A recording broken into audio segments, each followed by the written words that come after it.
कई अधिकार जहां केंद्र सरकार के पास होते हैं तो वहीं कई अधिकार राज्य सरकार के पास होते हैं, जिसमें कानून व्यवस्था यकीनन राज्य सरकार की। अगर आपराधिक गतिविधियां इतनी ज्यादा बढ़ जाएं, हत्याएं इतनी ज्यादा बढ़ जाएं, तो ऐसे में सर ये संसद खामोश नहीं रह सकती। वहां पे टारगेट किया जा रहा है सर, और जघन्य अपराध हो रहे हैं सर। वहां पर सर एक पासवान परिवार से आने वाली महिला, उनको जिस तरीके से उनकी बेटी के साथ दुष्कर्म का विरोध करने के लिए। नमस्कार, एक न्यूज 24 देख रहे हैं आप, मैं हूं आपके साथ निशा।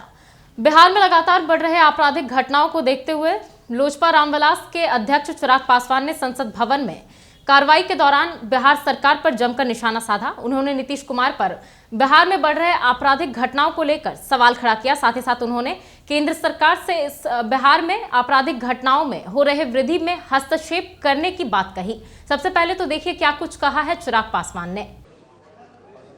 Thank you speaker sir for giving me this opportunity. Sir, एक सांसद होने के नाते मैं भारतीय फेडरल स्ट्रक्चर को, संघीय ढांचे को भली भांति समझता हूं, और इस बात को मैं जानता हूं कि कई अधिकार जहां केंद्र सरकार के पास होते हैं तो वहीं कई अधिकार राज्य सरकार के पास होते हैं, जिसमें कानून व्यवस्था यकीनन राज्य सरकार के अंतर्गत आती है। पर ऐसे में सर अगर एक राज्य, और मैं अपने गृह राज्य की बात कर रहा हूं, बिहार से मैं आता हूं, वहां पे सर अगर आपराधिक गतिविधियां इतनी ज्यादा बढ़ जाएं, हत्याएं इतनी ज्यादा बढ़ जाएं, तो ऐसे में सर ये संसद खामोश नहीं रह सकती। सर, मैं बिहार का जिक्र करना चाहता हूं, जहां पे एक के बाद एक ऐसी हत्याओं का श्रृंखला वहां पे शुरू हुई है, और जिसमें हर जाति, हर धर्म, हर मजहब के लोग उसमें अंकित हैं, भले वो व्यापारी वर्ग के लोग हों या गरीब पिछड़ा वर्ग से आने वाले लोगों पर। सर, खास तौर पर जिस तरीके से अनुसूचित जाति के लोगों को वहां पे टारगेट किया जा रहा है सर, और जघन्य अपराध हो रहे हैं सर। एक उदाहरण देना चाहूंगा सर मैं अरवल की घटना का।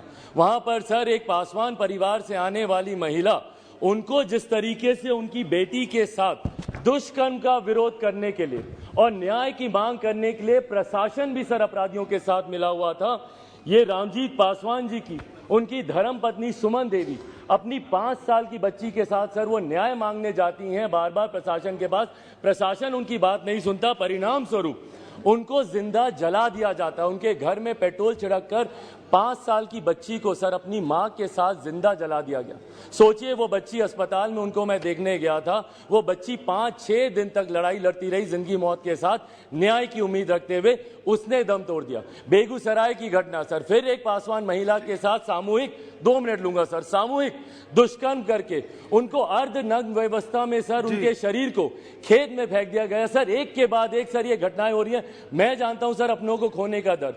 2 साल पहले मैंने अपने पिता को खोया, कल मेरी नानी का निधन हुआ है सर, अभी 24 घंटे नहीं हुए उनके अंतिम संस्कार को। सर, आज मैं यहाँ पे इसीलिए बोल रहा हूँ क्योंकि ये बिहारियों का आक्रोश है सर, और राज्य सरकार इस पे पूरी तरीके से खामोश है। इसीलिए सर मैं चाहता हूँ कि संसद से उन पीड़ित परिवारों को न्याय मिले।